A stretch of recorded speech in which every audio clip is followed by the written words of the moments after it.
Today I am playing Final Fantasy XV Pocket Edition. Damn, Squaresoft, back at it again with the console ports. By the way, Final Fantasy XV and that viral video came out the same year, in case you missed the correlation. So let's find out if this highly anticipated miniature Final Fantasy downsize is worth the hype. Final Fantasy XV Pocket Edition is available on Android and Apple devices. First up, gameplay. A story of betrayal, love, friendship, and a spoiled brat's coming of age. Welcome to Final Fantasy XV on mobile. My first impression of this game really set the bar. The story is here, the dialogue, Set forth with my blessing, Prince Noctis. the famous scenes, and a somewhat cohesive combat system. I was expecting to read dialogue like a retro RPG fanatic, but I was pleasantly surprised by its ripped voice work. But none of this is going to win you over if the controls play like Grandpa Sid who's had one too many beers. And for the most part, the controls are manageable. Basically tap where you want to go, or hold and slide. The combat translates just as well. Tap enemies, hold to phase attack, tap for specials, and tap some more to parry and dodge. In the end, you will be tapping.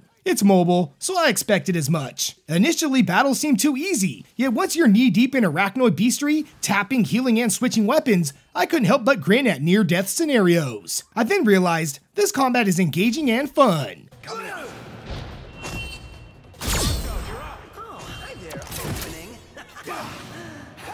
Then explore the land, equip weapons, spend ability points on stats, specials, and continue your journey as the Crown Prince Noctis. Now let's dig into what's missing from this version. Side quests. There are a few side quests to indulge in, yet the majority of its content has been subtracted in order to fit this massive game onto mobile. An aspect I'm completely satisfied with. By doing this, one is able to enjoy the story, and it makes the pacing of the game more bearable for mobile players. There are still treasure hunts, recipe finding, and other side stories, but the main focus is on the main quest that, while confusing in the console version, actually starts to make sense here. Altogether, Squaresoft has recreated a full-fledged console game and summoned it onto mobile devices with all the magic points they can muster. Next up, graphics. As if Final Fantasy XV was thrown into a vortex and transported to an alternate chibi dimension. These cute cuddly cartoon graphics are perfectly pixelated onto mobile devices. Gone are the ultra uber graphics held by its older brother. Here we have a graphical presentation that makes for a different kind of eyeball pleasing. This new look is obviously a byproduct of a less powerful device,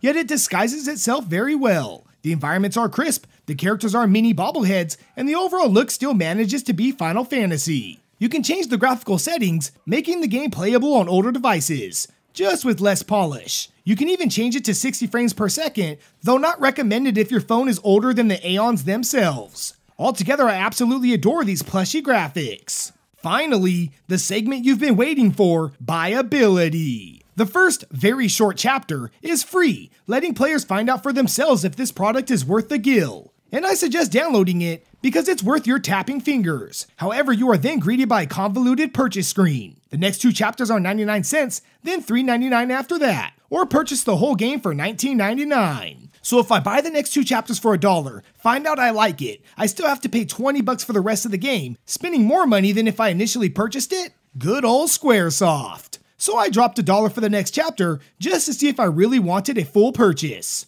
I will say, the game ramps up in Chapter 2. This is where boss fights occur, special king weapons are given, and it really sets up the rest of the game. Yet once I completed it, I had a lingering presence of deja vu. I've done this before. I've played the main game. I've completed most of its content, and I know how the story ends. At that point, I began to realize that maybe, just maybe, it's not worth the $20. Heck, I can probably find the PS4 version for that price. That doesn't mean it's a total waste. For anybody new to the game, and if this is the only way to experience it, then it might be worth it. As for me, I've enjoyed my time with it, but I'd rather save my gil for one of Ignis's awesome gourmet dishes. Now it's actually hard to rate this game, so instead, it's a try before you buy. Final Fantasy, Chibi Chocobo. The gameplay is a fluid fantasy, the graphics are a cute Sid, and the buyability is a decision-making battle all its own. I have to give credit to the developers for making a coherent and competent port. The game is essentially a tiny little game. See what I did there? This is an achievement. It brings fun combat and the intriguing storytelling that Final Fantasy is known for. This is not a bad game, it's definitely a good game. However, I cannot recommend spending the money unless you are absolutely certain this is the game you want to play. Sure, it has missing content. The first two chapters feel absurdly short, and it has that been there, done that feel to it. But if you want to live through the eyes of a cartoon toy,